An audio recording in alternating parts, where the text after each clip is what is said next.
think the people who are buying treasuries think it's a safe haven. They're mistaken. And when they figure it out, they will go to gold. But people have to understand what it's a safe haven from. Because I keep hearing people on television saying, well, people aren't buying gold because of inflation, because there's no inflation. They're buying it as a safe haven. Gold is a safe haven from inflation. That's what you're getting safety from. It's an alternative to owning currencies like the dollar or the euro or the yen or any other currency where central banks are creating too many. So if central banks are going to debase their currency, if you want a store of value that will protect you from inflation, the safe haven is gold. Treasuries are not a safe haven at all. I mean, they are abundant. The Treasury is printing them like they're going out of style. That's a bubble. You know, people say there's a bubble in gold. I'll give you an interesting statistic. In mid-2008, before the financial crisis, gold was $1,000. That was the peak. And it fell about 30%. But it's now 80% higher than it was at its peak in 2008. Yet gold stocks are only 10% higher than they were back then. If this was a bubble or a mania, you would expect gold stocks to be outperforming the metal because that's where all the speculative money flows. But the fact that nobody has confidence in gold enough to buy these stocks shows that there's so much fear in the gold market. It's not greed. And that's the antithesis of a bubble. So how high do you think gold prices should be? I think they're going higher.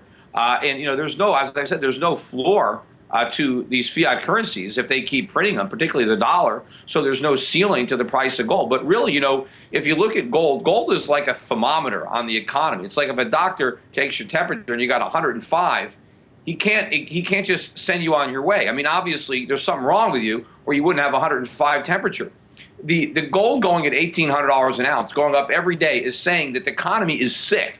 It's really, really sick. Yet our leaders are ignoring gold and just keep on doing the same thing as if gold is telling them nothing. I want to ask what you think, because you say U.S. bonds are not a safe haven and they're telling investors the wrong things right now.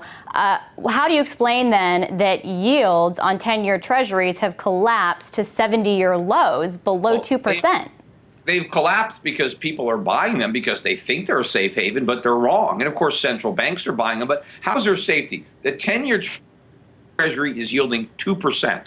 The government's own inflation numbers, we got CPI this week, they show year-over-year prices increased by 3.6%. So the yield on treasuries is negative.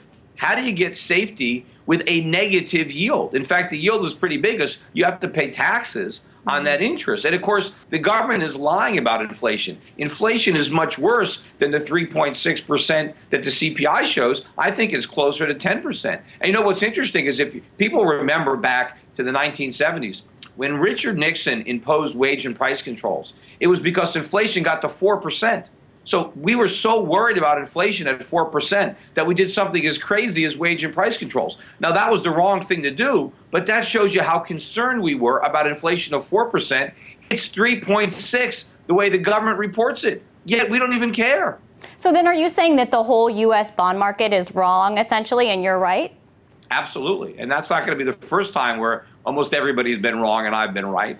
Wow. Peter Schiff versus the entire U.S. bond market. You heard it here. The market got the technology stocks wrong. The NASDAQ was up at 5,000. The market was valuing internet stocks sky high, and then they found out they were wrong. Then the market made the same mistake with real estate and with mortgages, or with bonds securitized by mortgages. Markets often get it wrong in the short run. And they figure it out and get it right, and you get the bursting of the bubble. And I think people who are going to lose the most money are the people who are in bonds. People will lose more money in bonds than in stocks by far. So when does this collapse? Well, if I knew that, I wouldn't be sharing it with anybody. I'd be on my yacht in the Caribbean, placing my trades. I don't know exactly when it's going to happen, but I know it's going to happen. I got a pretty good track record at detecting bubbles. And it's interesting that the people that missed the stock market bubble and missed the real estate bubble think that they see a bubble in gold.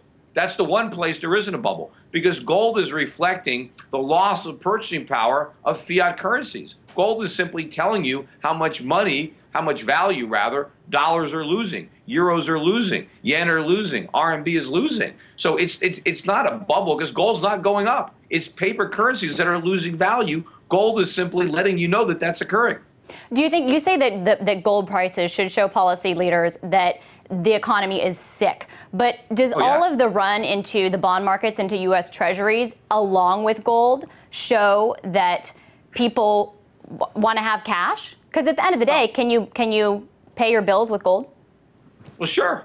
I mean, you can pay any bills. I mean, maybe not everybody is smart enough to understand what gold's value is, but most people would accept gold in exchange for goods. I mean, maybe you need silver, but if the person who has a good that you want doesn't want the gold, you can always sell the gold to somebody else and get the cash, because gold is money. I mean, it's recognized around the world. Everything else is just a poor substitute for money.